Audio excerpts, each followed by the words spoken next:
There are a lot of myths floating out there about what it's like running a craft business or a handmade business. You may not have explicitly expressed some of these, and you may not even know that you believe some of these myths.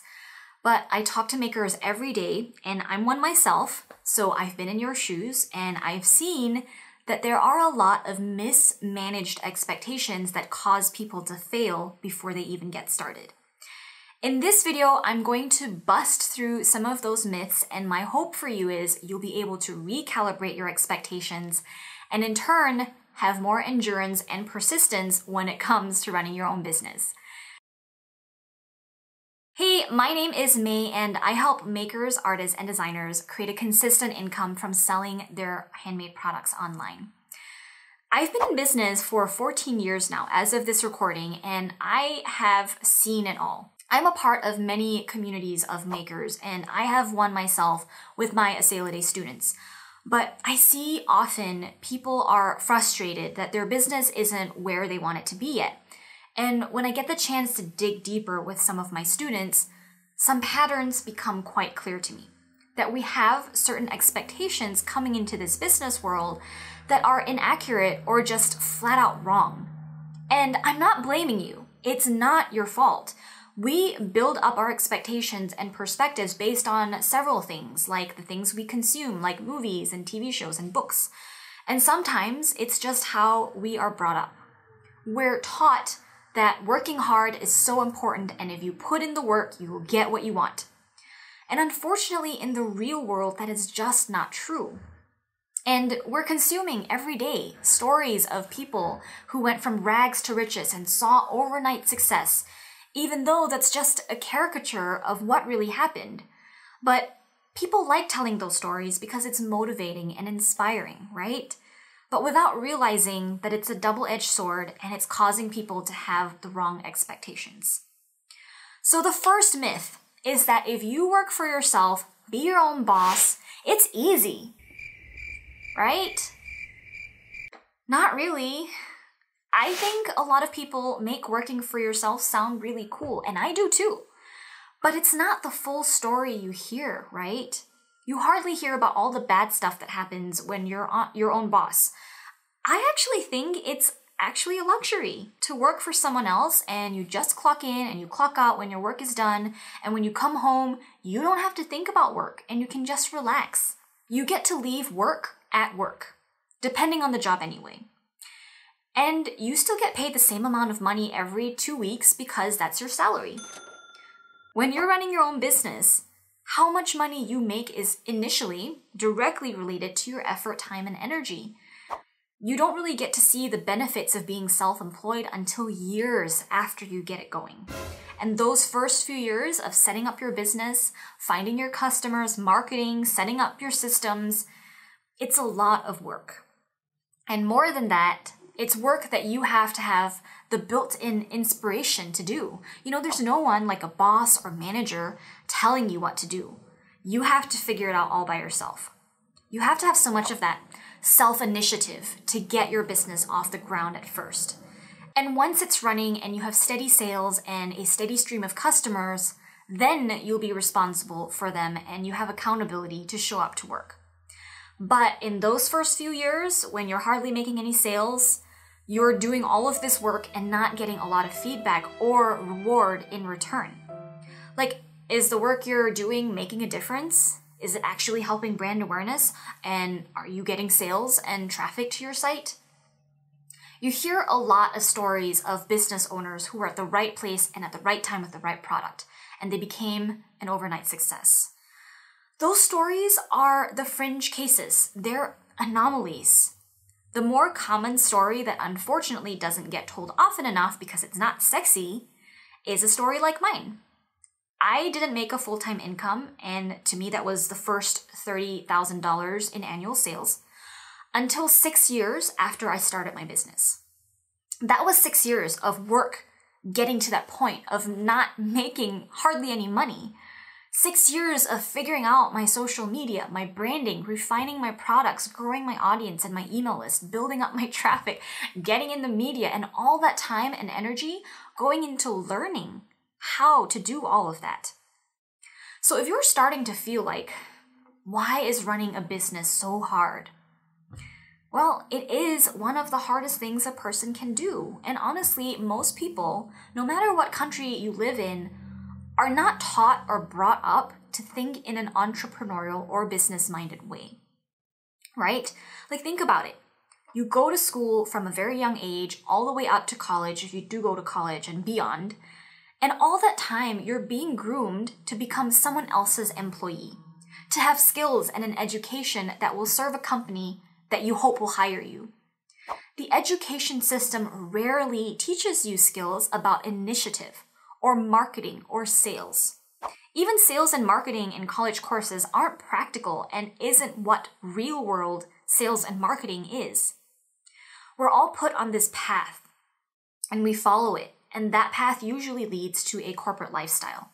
My husband was on that track, and he is one of the smartest people I know. And even he struggled to understand basic entrepreneurial concepts. It's just not a part of your psyche or the way you think. And if you're lucky, you were born into a family that taught you those skills that are important to have in business, like not expecting an immediate result from your efforts. If you've never heard of the Stanford marshmallow experiment, I highly recommend that you look that up.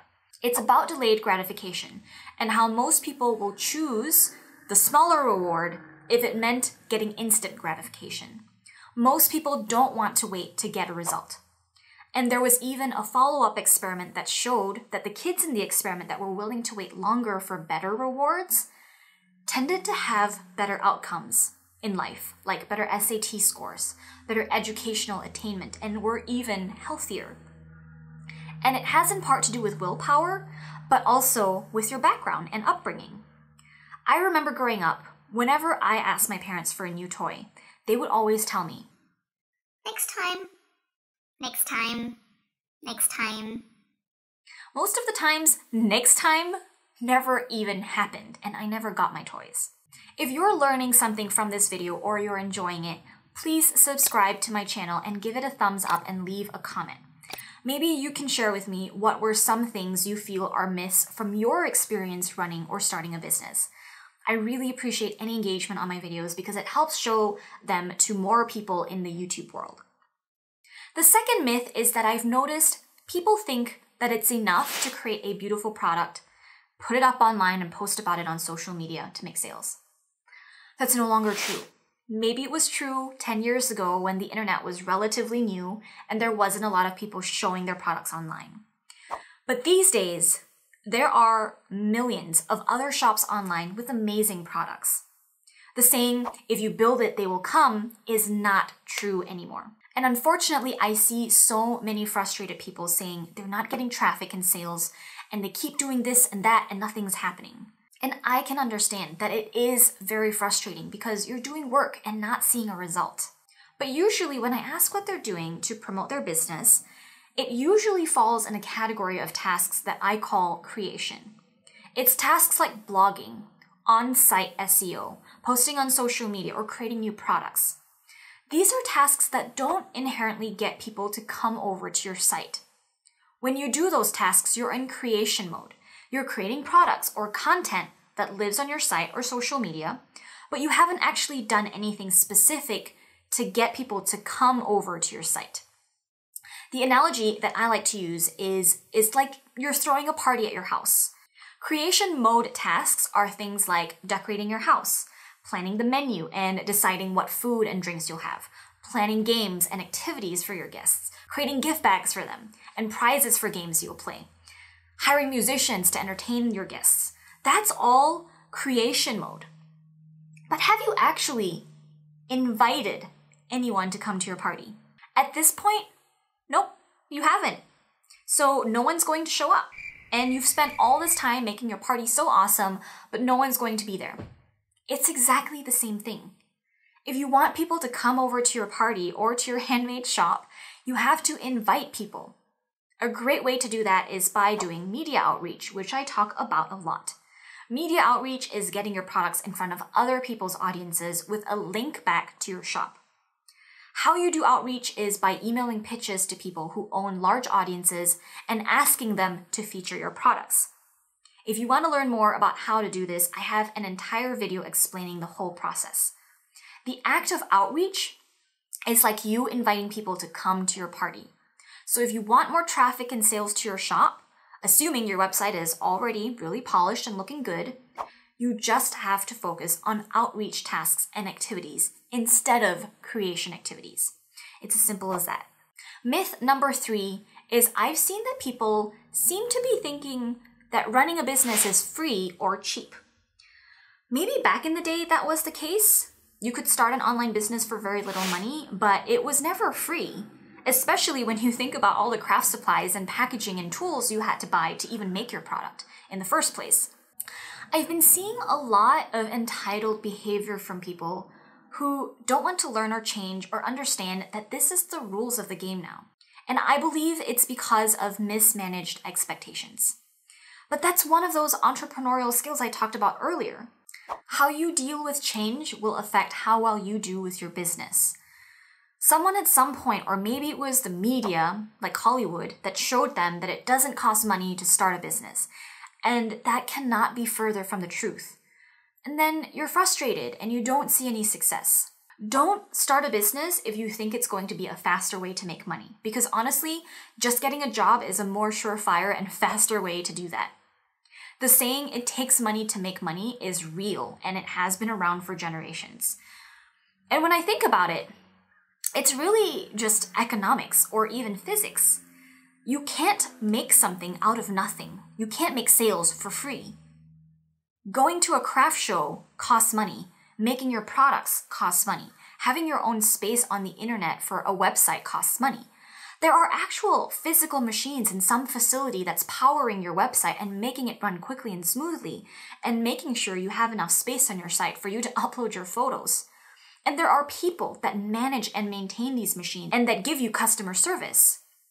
These things don't just come from nowhere, and ultimately it's not free. There are thousands of people in the back end that have created the opportunity for you to sell online before you even got there. Their effort and energy is not free, so why should it be free to make sales? Energy cannot just be created out of thin air. It has to come from somewhere. Einstein said this. I didn't just make this up. The bright side of all of this is, if you come into starting a business with the expectation that it costs money to have a business, you're not going to make extreme decisions like quitting your job before your business has taken off. And this way, you can start saving up money to make your business dream a reality. Even when your business has momentum and you're running it full time, not all sales becomes 100% your profit and goes into your pocket, right? You have to spend on credit card processing fees, website fees, software fees, legal fees, taxes, packaging, and supplies. All of this stuff adds up. So make sure you have a safety net or some money saved up before you start a business. Myth number 4. Another pattern I've seen is people getting frustrated. They're not where they're at, and they've only been doing it for like 6 months. It takes time to build a business. If you know what you're doing and you've created successful businesses before, it will, of course, take a lot less time. Like how my husband and I set up a new Shopify store and it already made over $20,000 in 1 month, in the second month of launching. But that's because I've run many other businesses before in the past decade.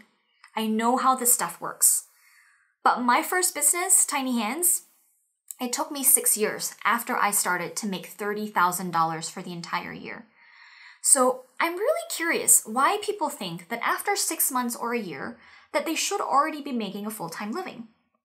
Like, where is this expectation coming from? Let me know in the comments if this is you or if you have some understanding of what is going on, because I'd really like to know so I can better serve you in the future. And if you're someone who's been trying to run your business for like 3 or 4 years and it's not where you want it to be, consider how much effort you put in during those 3 or 4 years. Was it on and off effort? Or was it consistent, strategic effort where you showed up every day for your business and did outreach activities? When you lose momentum in your business, you're almost like starting from scratch. And I see a lot of people who put their business on the back burner because it's not making that many sales anyway, so why not, right? And you want to take time for other life or family stuff. I get it. But it's important that you treat your business like any other job. You don't just stop showing up to your job, right? You get fired. Because you don't have consequences and that accountability. I've seen many people put a pause on their business only to come back later to see that their business hasn't moved anywhere. And it's a vicious cycle. You don't do anything for the business and it goes nowhere. So you don't do anything for the business to push it forward and then it goes nowhere. And the fact that it takes so long to become successful, it's hard to see the little forward steps you do make in your business. This is why I think it's really important that you practice intentional gratitude and really force yourself or get in the habit of appreciating small wins in your business. You might not make $1,000 next week, but no one goes from not knowing how to swim to becoming an Olympic swimmer overnight, right? It is the same thing here. So celebrate your small wins, like how you grew your Instagram following by 5 people in the last week, or how you heard from a past customer about how much she loves your products, or how you got 3 new email subscribers, and one of them opened your email. Don't discount any of that. When you practice gratitude for these things, you become better at pacing yourself because it is a marathon, not a sprint. And you'll have a lot more fun too with running your business.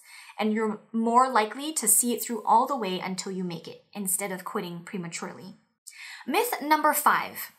This isn't something I see that often, but I do see it with some people who put this rule on themselves that they can't start a business until they create or invent a new product idea. I think maybe part of that belief comes from a perception that there's so much competition out there, and how could you possibly make any sales if your product was just like everyone else's out there? You know what? It is actually very possible. Oreo is not the only chocolate sandwich cookie. Almost every supermarket has their own brand of chocolate sandwich cookie. And if you wanted to, you could even make your own. There are recipes online for how to make them. There is no shame in creating a product that already exists. Make it easy for yourself and remove that pressure that you must be unique and different. Think of it this way. There is no such thing anymore these days to make a new product, right? So you might as well join the bandwagon. To that, I will also say that the opportunity now lies in putting your own unique spin on your products. That's what will make it truly unique, and people do and will appreciate that. If you enjoyed this video, stay on to watch this next video on the screen here. I only share with you stuff that I know has helped my own business or my students' businesses, and I'm confident it will help you too. If you have any questions for me about what we covered here, leave me a comment below. Don't forget to subscribe and hit the like button if you like this video. Thank you, and I will see you in my next video.